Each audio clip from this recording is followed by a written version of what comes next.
Hey guys, now you can follow me on Facebook. Just go to facebook.com/UltraMaximusReviews. Cybertron Weekly is your central hub for everything Transformers. You are Megatron, a gun, not a tank? Such heroic nonsense. You suck. You are badass. I am Megatron, leader of the Decepticons. Transformers!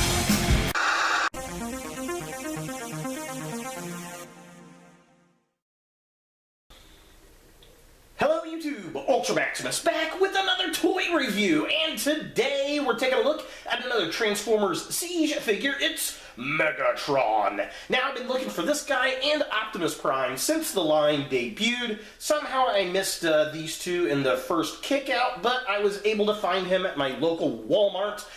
They are Voyager class figures, and they're $29.99 a piece, so we got about a $5 increase. But from what I've seen so far, I'm definitely digging the detail, the paint, and the build in general. So the price increase has been justified so far. Let's see if that trend continues, and start off with the packaging. So here we have Megatron in the packaging. Again, very similar to what we've been getting. We get a really nice Decepticon logo up here. There's Megatron. It says Siege. Logos everywhere. Some nice artwork of Megatron on the side. The standard Siege art right there. So just a close-up.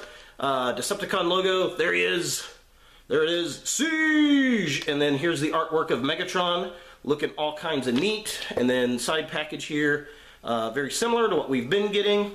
Back of the package shows him with the play gimmicks. He's got the sword, he's got the cannon, all kinds of fun stuff. He turns into a tank, and yeah, it's pretty much Megatron the tank that we see in a lot of incarnations, which I don't mind. I like that. But yeah, that's pretty much it for the packaging. Let's go ahead and get Megs out of the box and see what we think. Here we have Megatron out of the packaging, and you know, I gotta say, this is the most disappointing figure I've gotten in the line so far. Of all the figures, he really kind of feels the cheapest to me. And in spots, there are certain things that are really nice, like this sword that he comes with. Very nice, feels very third-party quality, like really, really solid. The upper chest feels okay to me, as do the arms. However, these legs feel very hollow and cheap. And there's a backpack here, again, very hollow and cheap. I just don't care for it. And the other thing is, his head sinks down. There's no way to catch it. That is really, really goofy. Fortunately, it's got a nice, strong hinge.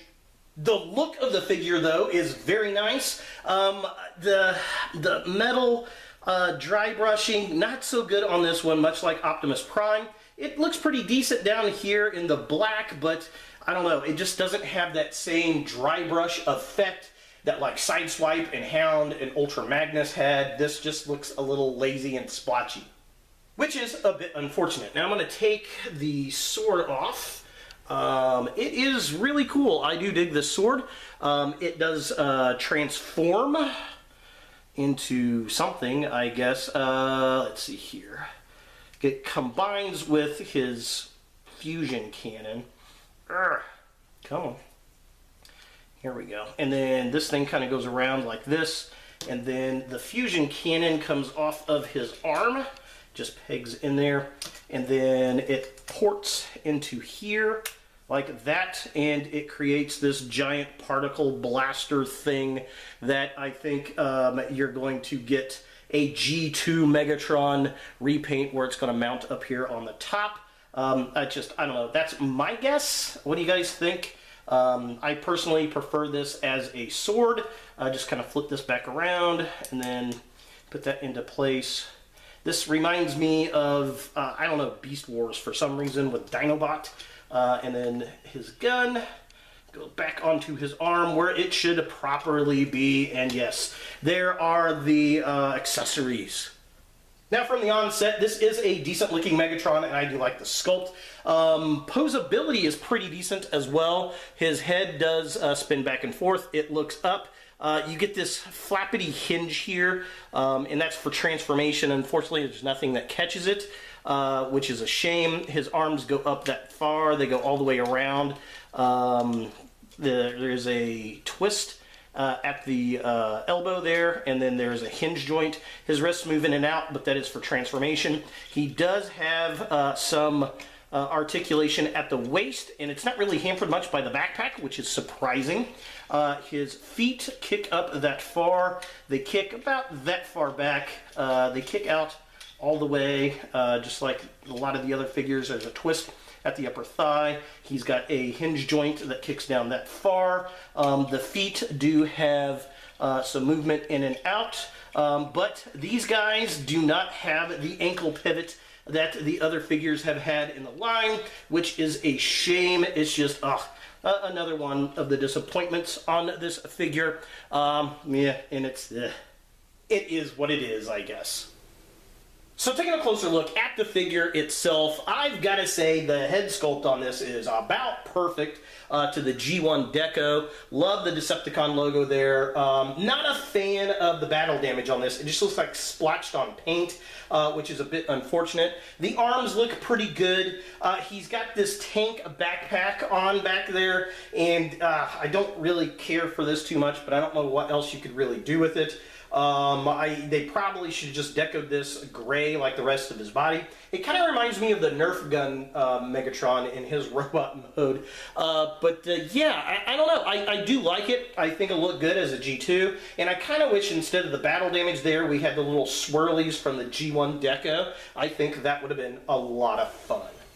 So taking a look at the midsection of the figure, I like the color patterns here. I like the red in the elbows. That looks nice, very G1-esque. I like all the colors on his waist. That looks good. The yellow and blues and the black waist looks nice. The battle damage looks okay on the arms. Love the fusion cannon. Very G1 Megatron. I think they did a good job with that. And it sits very firmly onto his arm, which is a very cool. Definitely did really well with all that stuff, and then there's the backpack. And finally, taking a look at the legs of the figure. Again, I like the legs. I think the battle damage looks best on the legs here. I like the gray feet. Again, the fusion cannon. I love the length of it. I mean, it definitely rings out Megatron. The back of the legs are kind of We got the black feet that kind of go with the tank mode, I guess. I don't know. I kind of wish those were gray. I think that would look a lot better than what we got here. And the fact he doesn't have the ankle pivot is a bit unfortunate. The legs just feel cheap compared to the upper part of the body, which is a bit of a shame. For comparison, here we have Megatron with his wavemate Optimus Prime, and he's actually a bit bulkier than Optimus, which I like. I like Megatron to be the big bad, and looks like he could outmuscle Prime in a hand-to-hand fight and really give him a challenge. I do like the way they look together, but I think Prime is just built a little bit better than Megatron. And here we have Megatron in his tank mode, and it's okay. To be honest, this is the most disappointing Siege figure I've gotten thus far in the vehicle mode. I just don't really care for it. It feels not as sturdy as the other Siege figures, and it just looks a little cheap, especially with the feet right there, this H-tape design. I don't care for it much. Yeah, I mean, it is what it is. I do like the fact that the turret does rotate. It does not go up or down, though. That is a shame. I like the detail. Again, the nicest piece about the whole toy, I think, is actually the sword. It feels the best built. It's just, I don't know, there's something about these tank treads that feel very hollow. I don't care for it, and you get a very cute little Megatron peeking out underneath. That's kind of funny. We get the little yellow headlights, I guess they are, fog lamps. I like all the detail there. Looks pretty decent. I like how the gun blends in with the arms. That works pretty well. The back of the thing just kind of looks like trash, really. Yeah, overall, it's I don't know. It reminds me of the Titanium series Megatron tank for some reason, and just, I don't know. They could have done better considering what we've gotten previously. But I definitely see this guy getting repainted, probably from Takara Legends, as the G2 Megatron, and I might like that a little bit better. I don't know. So is the Transformers Siege Megatron something that you want in your Transformers collection? You know, I would say probably yes. Overall, I like the figure, but I think it's the cheapest made one of the line thus far. I don't feel like it's $30 worth of fun. This is a $25 toy. It's just not as well built as the others. If you find this on sale, I definitely would pick the guy up. If you're a Megatron completist, you might want to pick him up. To be honest, I would like to see this redone as a G2 Deco Megatron. I think that would be very, very cool. But yeah, I mean, it's not bad, but it's not the best. So there he is, Megatron from Transformers Siege. Hey guys, thanks for watching. If you like this video, thumbs it up. If you hate this video, thumbs it down. To watch more Ultra Maximus, click on the links to the right. Don't forget to subscribe and share, like us on Facebook, and look for more videos in the future.